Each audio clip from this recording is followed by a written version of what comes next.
Hello, my name is Andre V, and we are wrapping up the year 2025 and looking for the 2026. And my today's guest is Miha Jagodic. Hi, Miha. How are you doing? Hi, good. Preparing to close the year now. Yeah, actually, we just agreed that it might be your last official sort of meeting or engagement before the Christmas and this year. So, what a year you have had! Really, news and the stories what happened to you and Bloq.it are really wonderful. How do you feel it? Yeah, I think the headlines and the story always looks good on the outside. I can also say we were proud of the year and we're happy how the year turned out to be. Of course, it was much more challenging that it maybe seems on a first look. But I'm very happy, especially very happy and very proud how the team performed and went through all these challenges. I was just saying, what doesn't kill you makes you stronger. And we're definitely very strong today. And everyone cross-board is proud of how far we've come. At the same time, everyone knows it's a long way to go, and this is really our mentality. Keep the heads down and do much more. Not in any way try to underestimate your story and your success on that, but our industry, the parcel locker industry, is also in quite a good shape. Let's remind the Post and Parcel Expo, where lockers took 1/3 of the whole exposition. So it means that you are not there and spending your money not to show off that there is money. There is a client, there is actual volume that is looking for providers. So we are really, the industry is growing up. The operators are scaling. They are not deploying not anymore hundreds, not even thousands, even tens of thousands lockers. So we are really grown up as an industry, and this is good place to be. You are ready for that. Absolutely. I feel like we're saying now a few years that lockers are becoming mainstream. I do feel this year was a little bit different. We're seeing this with the new projects that are starting. We're not talking about the pilots of 10 lockers, 20 lockers. Let's see if it works. Now, the conviction that the lockers are the right solution to optimize the last mile is there.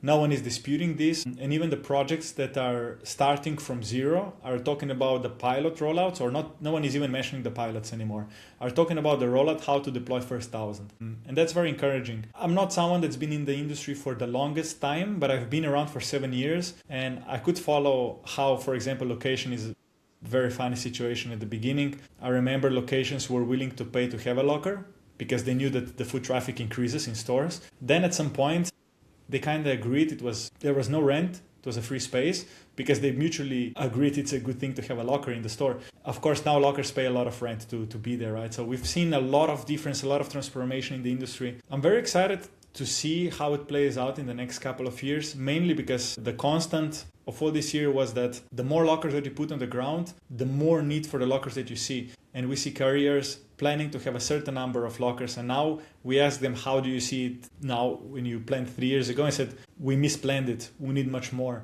So no one really knows where it's going to stop. And the space is very exciting for sure. Yeah, absolutely. We don't see any cracks in the e-commerce yet, because this is our bread and butter in a sense. If e-commerce is growing, then also the out-of-home share is growing. But not only, because still out-of-home is taking share from the home delivery. And for me, the UK market is the best example of that, because 2 years ago, UK market was described as forever home delivery market. People want home delivery, and now the competition that is on in UK and London with a hundreds of years old infrastructure, they still find the locations. So it shows that that there is a way to go in other countries also. Yeah, no one is disputing for a long time that lockers are great to optimize the cost and just the logistics, the courier service. So it obviously works for couriers. The question was, will the users adopt and change the behavior?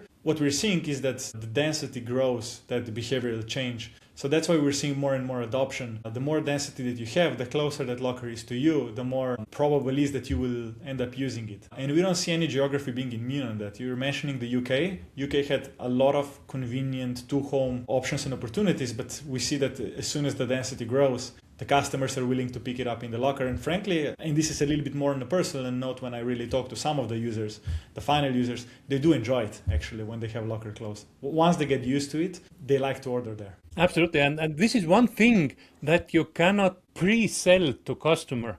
You cannot promise that or ask, will you start using lockers if it would be near to you? Customers can't say anything before the locker is there. So there is no testing. You mentioned it, right? Absolutely right. There is no test project. In a sense, you have to go all in. You have to cover the whole area you are intended to go. You have to provide the solution to the customer. Only then customer that can decide whether this is convenient for him or not. Yeah, and this is why this chicken and egg question was so challenging in the past. This is what I think this year was completely clarified, and that's why we see the difference in how the rollouts are happening, and the carriers are really doubling down on putting lockers on the ground. In the past, it's a high capex to build this network, and then you're afraid, are you going to use it or not? And then you deploy a first couple of batches and you see actually utilization of lockers, and the usability and maybe the customer experience is not as great as you would like to have it, matching your capex investment. But then it gets there, right, with the density. This year this was clarified, and it's great for the industry, yeah, and great for us. And then there is one market that has not even moved the needle, and this is Germany, the biggest market in Europe. You have several clients there, but the development speed in out of home is not comparable to other markets for Eastern Europe and not even to UK. So again, there are several reasons. We all know that. We don't need to go into that.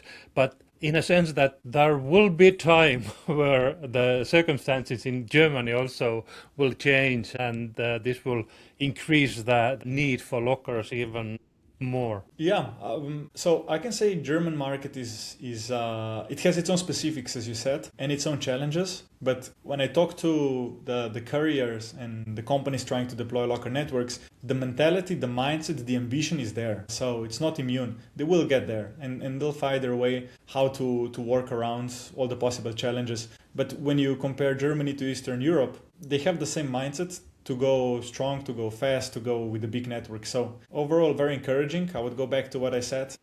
No geography seems to be immune, at least in Europe, when it comes to locker networks. I did recently my top 10 from the 2025 ranked quite a high bpost new service points concept they launched in December, and not because they invented again sort of indoors locker, but this wasn't the main thing. But for me, the main thing was that from the day one, they included also not e-commerce and parcel related services into the services, like customer to customer, direct to customer model, asset management, different kind of other services. This is the next thing I'm waiting from the locker operators. Right now, they are trying to deliver the parcel capacity or use the capacity for them, but actually this is not only parcels. We need to give customers more reason to visit lockers, and this is the next phase. I see that is going to be extremely interesting, and saying that, I think Vinted is very sort of a good example of that they have built up their own Vinted Go network based on non-commercial or e-commerce parcels, and the demand is growing and growing. So I really like to see this kind of variety in our industry. Yeah, that's a good point, actually. While we're talking about lockers for many years now, the industry is still a bit young when it comes to what else can be done, what you're just referring to. Lockers are becoming some kind of stations with high usability and utilization and a lot of foot traffic. So for sure, there's a lot of other use cases that you can apply to, services that you can offer around it. I'm curious to see. I mean, we're keeping an eye on that also as a company, seeing how we can enable some of them. Even our product line always assumes that let's prepare for the unknown sometimes. Just make sure that if we expect this infrastructure to be on the ground for many years to come, 10 years, let's make sure that we can address and not limit ourselves and our customers to how to utilize or combine and complement the locker station with whatever comes after. And let's talk also the big elephant in the room, the US market that is sort of in dormant situation what comes to public lockers. Yes, they have residential lockers, but I really enjoyed Viitat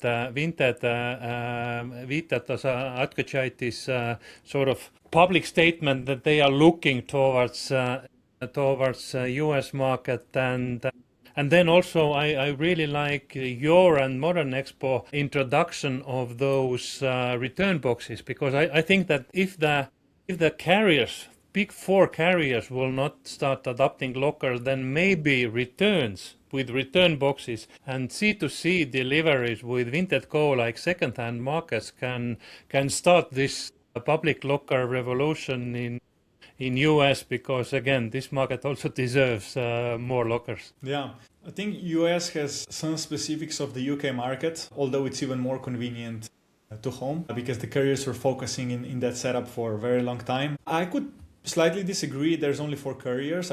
I've heard this a lot of times, but I think we need to see US and the states of the US just like we would see Europe and countries of Europe. The states and the big cities develop differently, and some of these regional states and cities have their own very successful couriers and potential locker operators. So we're not limiting the market only to four players. I think that's important to notice. Otherwise, in generally, as a market, it needs something that's going to awaken it. Years ago, we've seen, for example, InPost pushing very hard in Europe and kind of showing the way to everyone, and also some other carriers. I think we need something to awaken the US market from that perspective. Could that be Vinted trying to connect the markets? I don't think they've mentioned any ambition for lockers, but perhaps that is the table. Could that be something else? Could that be a new product like a drop that you mentioned? Or maybe just the residential market for lockers that in the US is the one that's the most adopted? Maybe changes that behavior and kind of teaches customers that the lockers could be one of the methods how to pick up your parcel, and then gets translated into the last mile segment as well. As a company, we're doing our own researches, but I have to admit we're having much bigger portion of our focus still in Europe. It's where the market is hot and where our projects are, and we don't want to keep or move attention from the projects that, as you know, are very precious to us, but are also very important to the market and final customers. I mean, this year we're going to exceed 100 million parcels going through our networks. We don't want to create any frictions and make sure that the networks run smoothly in Europe as well. Absolutely.